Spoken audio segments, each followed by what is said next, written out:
This is the X-Zone Broadcast Network, broadcasting worldwide on broadcast affiliates and satellite program providers, including CNN Broadcast Network, Sirius Satellite Network, Star Media, Good News Radio Network, Angel Broadcast Network, Wiki Broadcast Network, and WPBN TV. For more information on the X-Zone Broadcast Network, visit us at www.xzbn.net.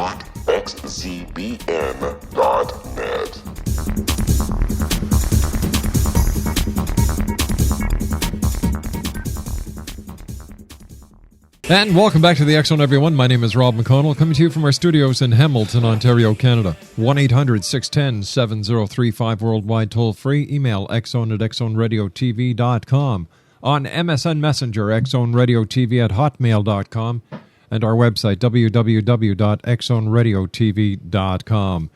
My guest this week, this hour, is a good friend of the X-Zone. We had him on last week. Dr. Patrick Heron is our guest. We're going to be talking about Return of the AntiChrist and the New World Order.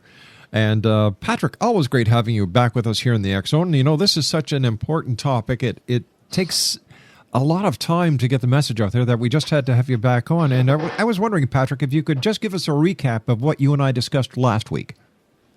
Yeah, well, we got into, Rob, and thank you again for having me back on. We got into my recent book, which is called Return of the AntiChrist and the New World Order. And it's a sort of a follow-up, a part two.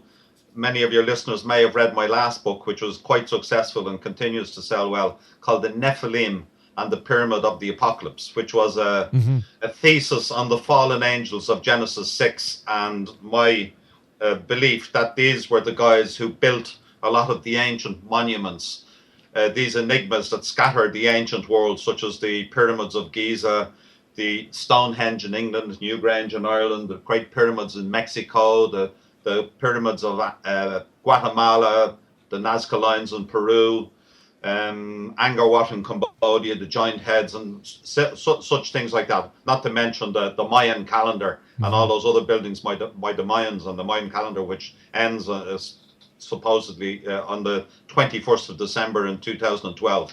But my new book takes this to the topic of the fallen angels to the next level, and it's extremely radical.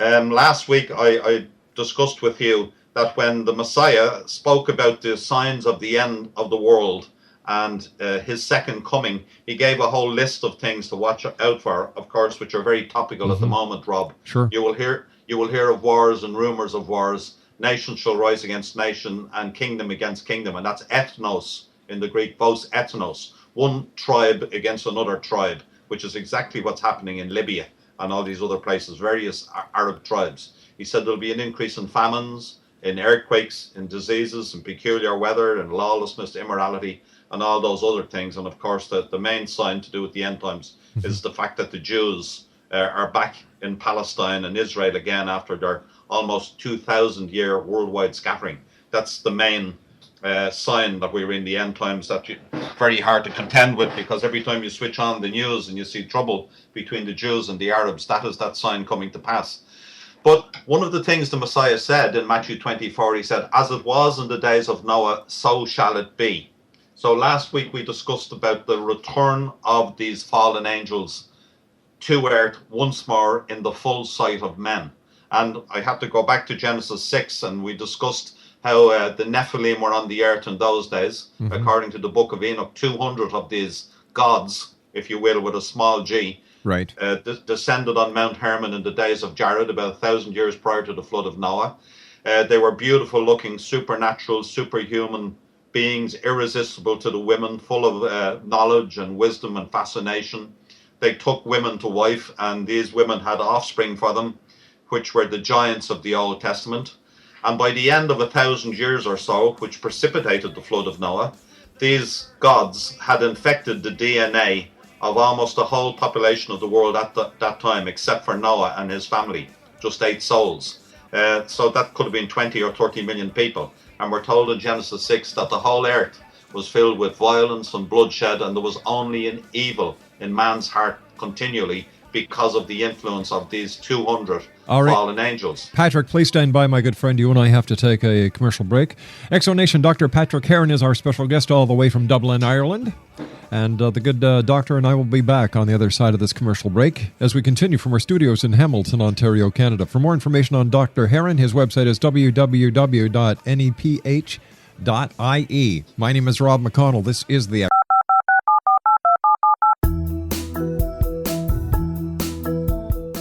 Did you know that when you're on the road with limited data or Wi-Fi, you can still listen to the X-Zone Radio Show with Rob McConnell, The Science of Magic with Gwilda Wiyaka, X-1, Dimension X, Space Patrol, and every minute of the X-Zone Broadcast Network by calling 213-401-0080, courtesy of Audio Now. No smartphone, app, or internet needed. It saves your data plan and it's free if you have unlimited minutes. Call 213-401-0080 to listen on any phone, anytime, anywhere. Remember 213-401-0080 for the best of the paranormal, parapsychology, and sci-fi radio programming anywhere, 24/7, 365.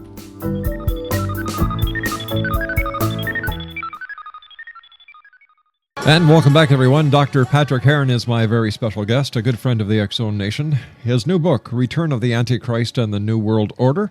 His website is www.neph.ie. Patrick, we hear about the Book of Revelations, and we hear of the four horsemen. Now, what exactly are the four horsemen? Are they symbols? Do they symbolize earth, wind, fire, and wind? Or are these actual entities that are going to be facing the world as a prelude to the end? Yes, your second submission there is the correct one. They are metaphors, but it's like parables in the Bible. Mm-hmm. All parables have a literal meaning, and in the same way, these four horsemen of the apocalypse have a literal meaning. That when I spoke to you a moment ago about the signs of the end, when the Messiah gave the signs, the first thing he said is, don't let anybody deceive you, for many deceivers will go out in my name saying, I am Christ. Then he said you'll hear of wars and rumors of wars. Then he talked about an increase in famines and earthquakes and diseases and natural disasters and the like. Right, the Antichrist, when he comes, this man, and by the way, those fallen angels I was talking about that were on the earth prior to the flood, we're told that they're locked up in this subterranean prison, which is called in the Bible the abyss or the bottomless pit, and once in the Epistle of Peter is called Tartarus or Tartarus. And this, of course, ties Tartarus in with the gods of Greek and Roman and Egyptian mythology, where we're told that the gods are imprisoned because they rebelled against Zeus. Again, Greek and Roman mythology fits in with the biblical records, which talks about gods coming down from heaven and taking mortal women to wife, and they produce offspring for them.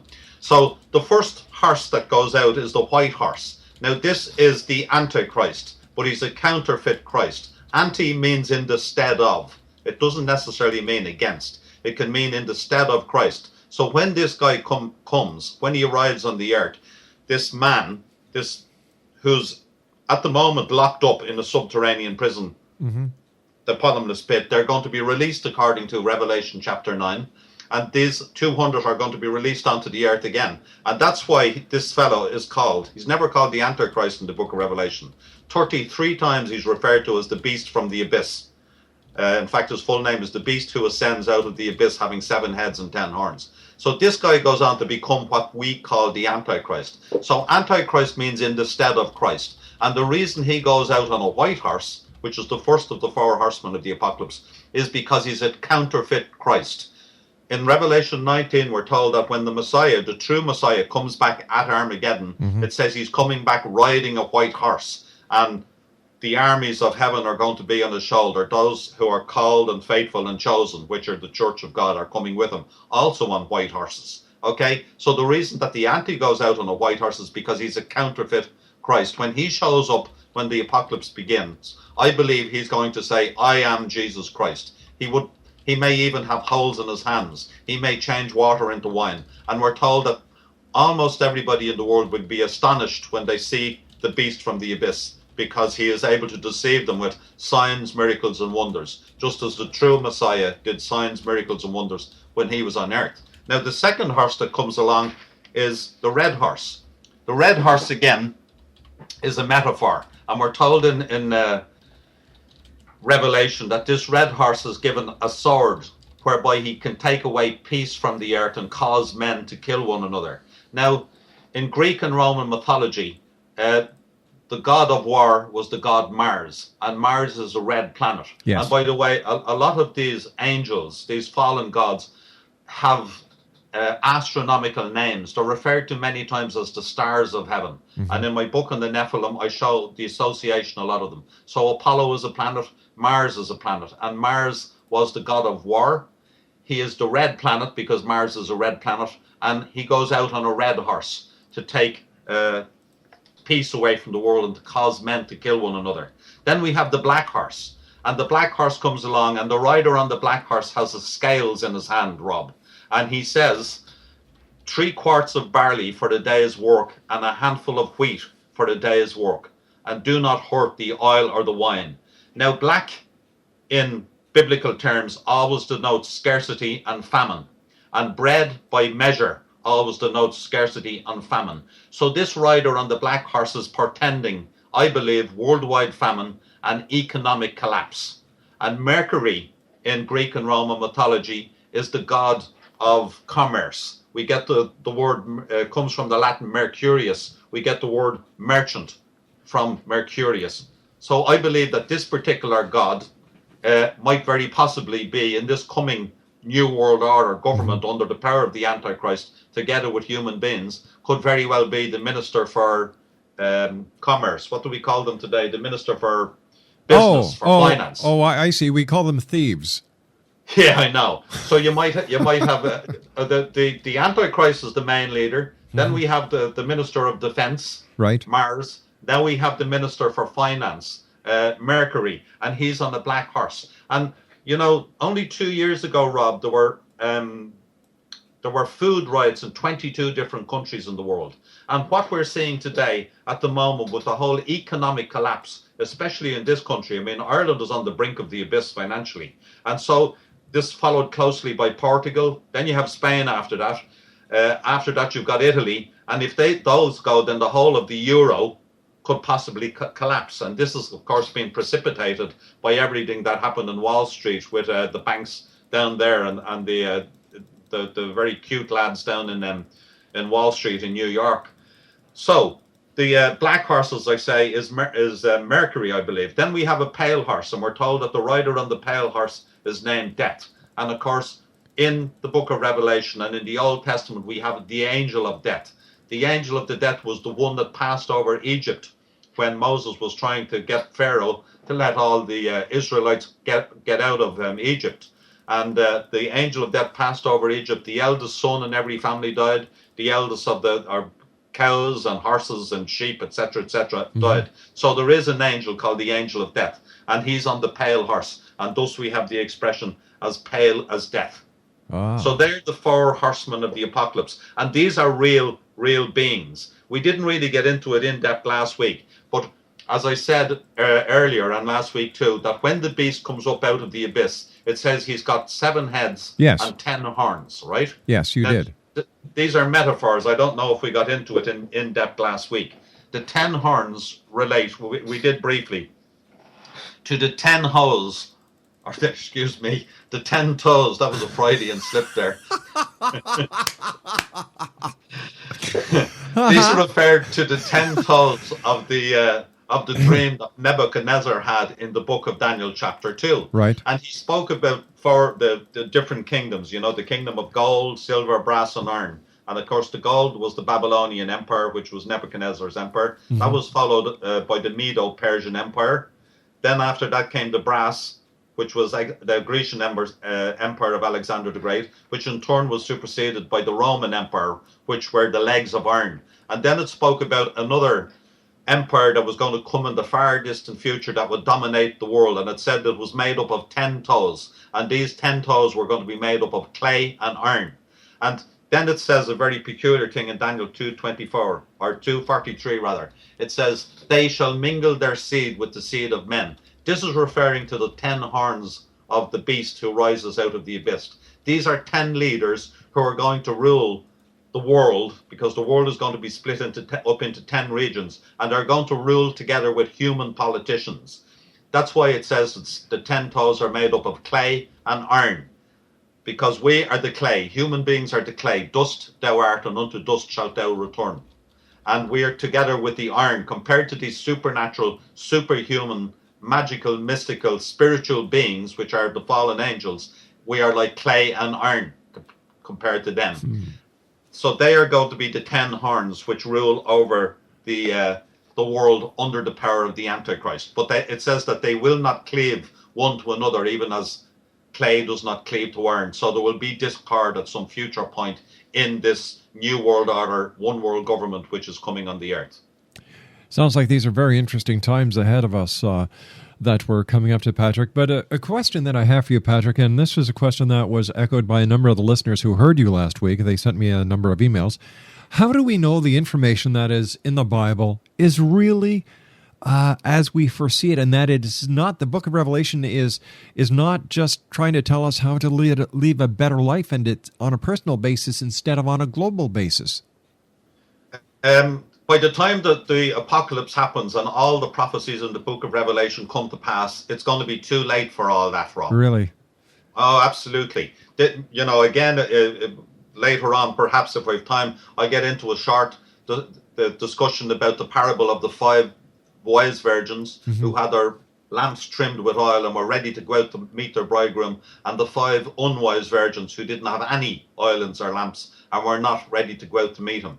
Because this is going to distinguish the Christians before what, in America they call the rapture of the church, and those multitudes of people that are going to turn to God and Jesus during the Great Tribulation. But it's going to be too late for them. In the parable, it says that at midnight the call came to come up and go out to meet your bridegroom. The bridegroom has come for you. And of course the wise virgins got up, they trimmed their lamps, they went out to meet the bridegroom. Then the ones that didn't have any oil in their lamps, they said, "Give us some oil so we can go out too." And they said, no, you've got to go and buy oils for yourself. So they went off to buy oil. But when they came back, it was too late. The 5 wise virgins who had the oil in their lamps had gone into the marriage feast with the bridegroom, and the door was shut. And again, the oil is a metaphor referring to the Holy Spirit. Those people who, people called born again Bible thumpers, people like me, nutcases like me. You're not a nutcase, my friend. You're a man on a mission who has an important message, and this is why we love you, Pat, because you call it as it is. And you know what? It's always great having you on the show, my friend, but you and I have to take a commercial break with the news. Please stand by. X-Zone Nation, Dr. Patrick Heron, a great pleasure to always have here on the X-Zone. He's the author of Return of the Antichrist and the New World Order, www.neph.ie. We'll be back on the other side of this break with the news as we continue from our studios in Hamilton. This is the X-Zone Broadcast Network, broadcasting worldwide on broadcast affiliates and satellite program providers, including CNN Broadcast Network, Sirius Satellite Network, Star Media, Good News Radio Network, Angel Broadcast Network, Wiki Broadcast Network, and WPBN TV. For more information on the X-Zone Broadcast Network, visit us at www.xzbn.net.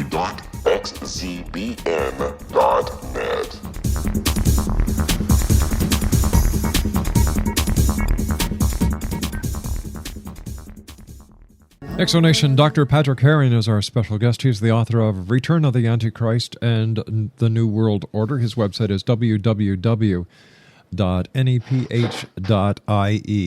Patrick, what is this, the story that we're hearing about pertaining to a great city? Yes, in Revelations chapter 17 and 18, it speaks about a great city that it is to come, which is going to be very like the headquarters of the Antichrist and his 10 lieutenants and the human politicians. I'll tell you what I'll do, Rob. I'm going to go through the clues that are hidden in Revelation chapter 17 and 18. They're a bit like those cartoons we used to get in comic books when we were kids, when they would show you, for instance, say a farmyard, Yes. a barn and a tractor and stuff, and then they tell you there's 10 chickens hidden in this picture. Oh, you have right. to find them. So you'd see one in the chimney of the barn, you'd see another one in the wheel of the tractor, and another one in the haycock, etc. It's a bit like that with the clues that are hidden in Revelation chapter 17 and 18. So what I'll do is I'm going to go through the clues and give them to you now. Okay. And so you give me a few minutes to do this, and at the end of these clues, I will ask you and pose the question to you as to who do you think or what do you think this city is. Okay, is that sure. fair enough? That's fair enough. Okay. So this is Revelation 17, and this is what the angel John is writing. It said, so he carried me away, and he's talking about the angel that was with John. So he carried me away in the spirit into the wilderness, and I saw a woman sit upon a scarlet-coloured beast full of the names of blasphemy, having 7 heads and 10 horns. And upon her forehead was a name written, Mystery, Babylon the Great, the mother of prostitutes and abominations of the earth. And she had a golden cup in her hand. And I saw the woman drunken with the blood of the saints and with the blood of the martyrs of Jesus. And when I saw her, I wondered with great astonishment. And then it goes on, the angel says, why are you astonished? I'm now going to explain to you what this vision is. And these are all metaphors, okay? Sure. So, down in the next verse, we actually have 3 clues in here. And it says, he saith, the angel saith to me, to John, he said, the waters which you saw where the whore sits are peoples, multitudes, nations, and tongues. That's clue number 1. And the woman which you saw is that great city which reigns over the kings of the earth. Okay, so the first thing it says, the woman which you saw is a great city. Now, 5 times in Revelation chapter 18, we're told that this is a great city. The woman is a great city. It's not a kingdom. It's not a nation. It's a great city. And it says the waters which you saw where the whore or the woman sits are peoples, multitudes, nations, and tongues. Therefore, what it's saying is that the people that inhabit this great city are multicultural in the population, okay? They're multitudes, nations, tongues, different people. And then it says, and the woman you saw is the great city which reigns over the kings of the earth. These 10 horns we were talking about, the Antichrist and his rulers, together with human politicians. It says that this city is going to reign over these kings. Now, if you turn that the other way around, it means that these kings or rulers, the Antichrist and his lieutenants and the human politicians, are going to reign or rule from this great city. Now, a lot of people say, oh, hold on, this is talking about Babylon. It's talking about the original Babylon out in the middle of Iraq. You know, it's going to be restored to its former glory of thousands of years ago. Mm-hmm. But this is actually rubbish, because in Revelation 11, we're told it talks about Sodom and Egypt, where also our Lord was crucified. Well, we all know that the Messiah was not crucified in Sodom or Egypt. These are metaphors referring to Jerusalem, which will also become a very evil place in this future time. So by the same way, this mystery Babylon is not referring to the old Babylon. Babylon at the moment is a broken down old city in the middle of the desert, and it doesn't figure anywhere on the Richter scale of great cities. So we're talking about a great, powerful city at the moment. Okay, a modern city which is great in power and influence in these, the last days. And then it goes on in Revelation 18 to talk about the demise of this city. And at the end of the book of Revelation, we're told it's going to be burned with fire. Here's another clue. And the 10 horns, these are the rulers, which you saw upon the beast, these shall hate the prostitute, the city, and shall make her desolate and naked, and shall eat her flesh and burn her with fire. Therefore shall her plagues come in one day, death and mourning. And then it talks about all the kings of the earth standing afar off for fear of her torment, saying, Alas, alas, that great city, Babylon, that mighty city, for in 1 hour is thy judgment come. And it says, the merchants, which were made rich by her, that's another clue, shall stand afar off for fear of her torment, weeping and wailing, and cried when they saw the smoke of her burning, saying, What city is like unto this great city? And it goes on, the merchants of the earth, here's another clue coming, another hint, the merchants of the earth are waxed rich through the abundance of her delicacies, and the merchants of the earth shall weep and mourn over her, for no man buys their merchandise anymore.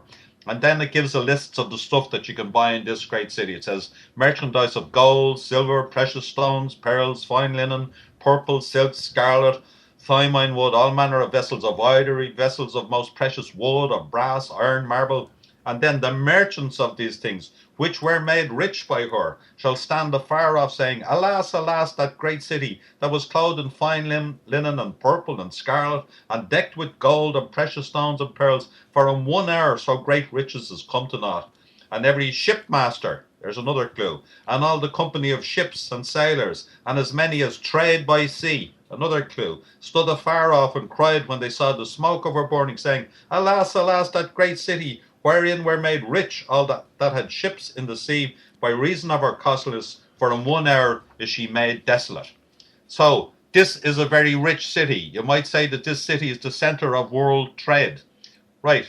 Then we have in Jeremiah chapter 49 and 50, we've got more prophecies about the same Babylon.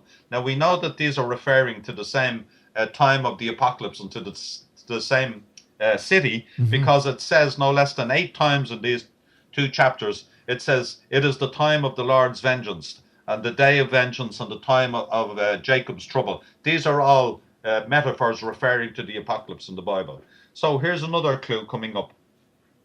And it says, this is the word of the Lord spoke through Jeremiah the prophet concerning Babylon, the city, and the land of the Babylonians. So this is not just talking about the city, but also it's now extended into the whole country. And it says, here we are, here's a great clue. Even if Babylon reaches the sky and fortifies her lofty strongholds, I will send destroyers against her, says the Lord. She surrenders, her towers fall, her walls are torn down, since this is the vengeance of the Lord. And it says, before your eyes I will repay Babylon, the city, and all who live in Babylonia. So I'm going to summarize those clues for you. All right. Number one clue. The implication is that this great city is a sea trading city with a harbour, because shipmasters and merchants made a lot of money there. 2, everything is for sale that anyone could ever want to buy in this city. Number 3, it is the financial centre for world trade and commerce. Number 4, businessmen have made vast fortunes by trading with this city. 5, this city has a multicultural population drawn from all corners of the globe. 6, this city has high towers and lofty strongholds that reach to the sky. 7, the headquarters of the government of the AntiChrist will rule from its headquarters in this wealthy city. 8, this city is described as the mother of prostitutes and has a cup in her hand and sits by many waters. So, I would throw that out to you and your listeners and ask you to give me your idea as to you think which city this might be prophesying of. New York City. It has to be. Yeah. Absolutely. As I said to you earlier, the financial heart and center of all the markets in the whole world is New York City. Let me ask you this question, Pat. Is that why the trade towers were targeted by Islam? I don't know. I don't necessarily think so. But I'll tell you that in this future apocalypse, at the end of it, there's going to be a nuclear strike. I show this in my book because at the end of the book of the Great Tribulation, at the Apocalypse, it talks about a huge army from the east, numbering 200 million, kill about a third of the population of the world in their march westward to this place in northern Israel, which is called the Valley of Megiddo. And it says that they are met there by the Antichrist under the power of a huge military force from the west. And then there's a sort of a Mexican standoff there, and somebody pushes the button. And John wrote in the book of Revelation that he saw flashes of lightning, he heard peals of thunder, rumblings, and what he described as a huge earthquake. And he said all the cities of the nations fell down. Now, John can only describe what he saw in terms of his own vocabulary. Right. He was in his 80s when he wrote this almost 2,000 years ago. So he saw flashes of lightning, similar to the flashes of lightning we saw when we see, the shooting up Iraq and Baghdad like we did, or Libya at the moment. Mm-hmm. He heard rumblings, like the rumblings of explosion as you hear in the distance as the bombs hit. Then he heard loud noises like lightning banging. Well, that's exactly what it's like if you're standing up close to these missiles shooting off. But the key and the clue which tells us that this is a nuclear strike, it says all the cities of the nations fell down.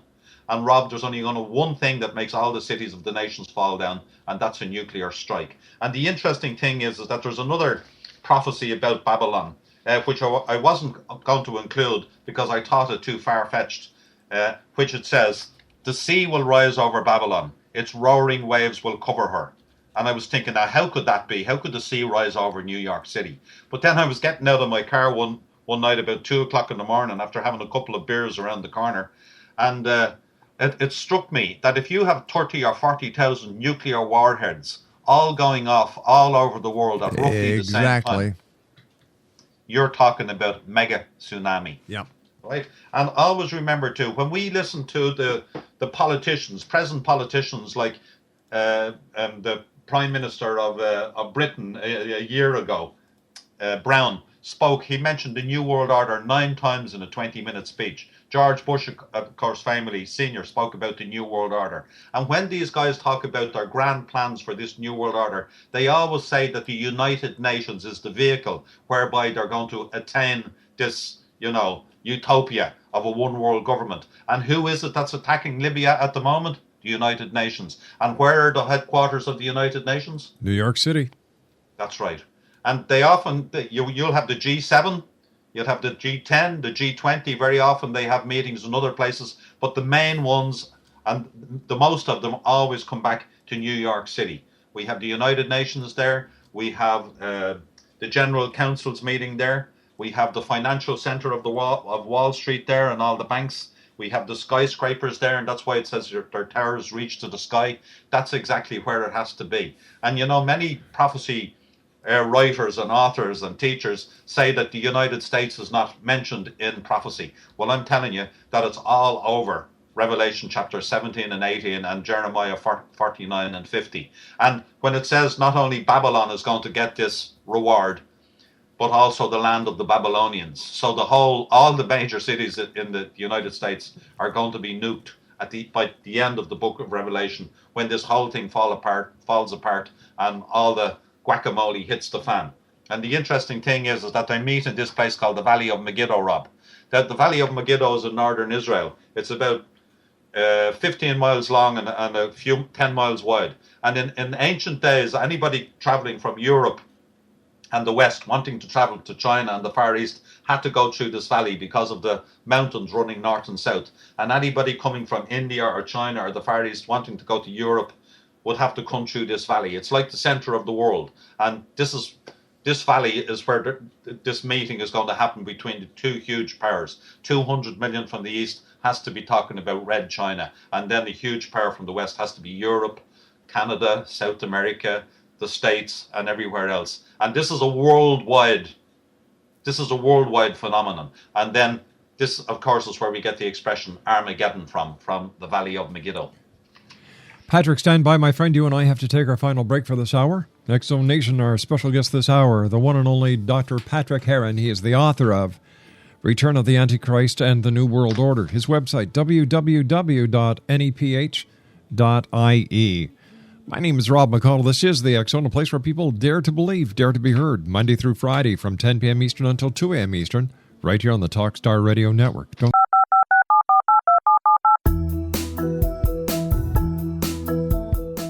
Did you know that when you're on the road with limited data or Wi-Fi, you can still listen to the X Zone radio show with Rob McConnell, The Science of Magic with Gwilda Wiyaka, X-1, Dimension X, Space Patrol, and every minute of the X Zone broadcast network by calling 213-401-0080, courtesy of Audio Now.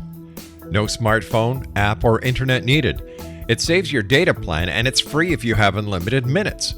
Call 213-401-0080 to listen on any phone, anytime, anywhere. Remember, 213-401-0080 for the best of the paranormal, parapsychology, and sci-fi radio programming anywhere, 24/7, 365.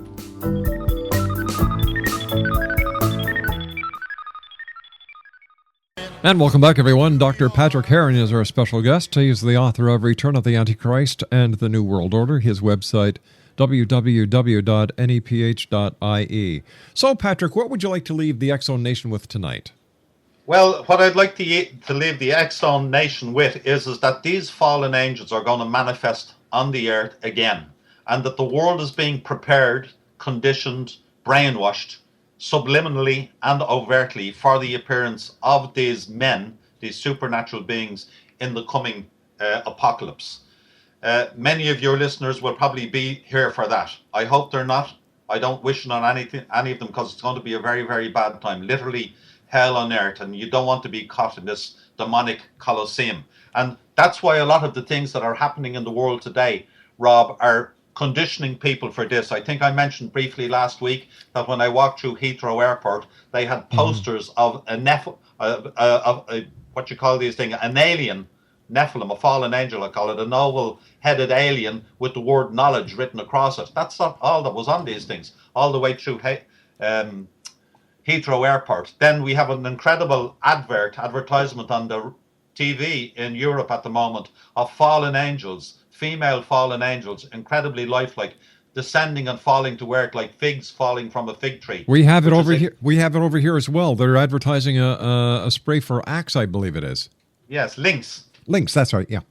Yeah, well, if people haven't seen it, they can click on my website. It's on my splash page. Then I found out that they have a woman in the UN called Mazlan Othman, who's the UN diplomat for aliens in the Office for Outer Space Affairs.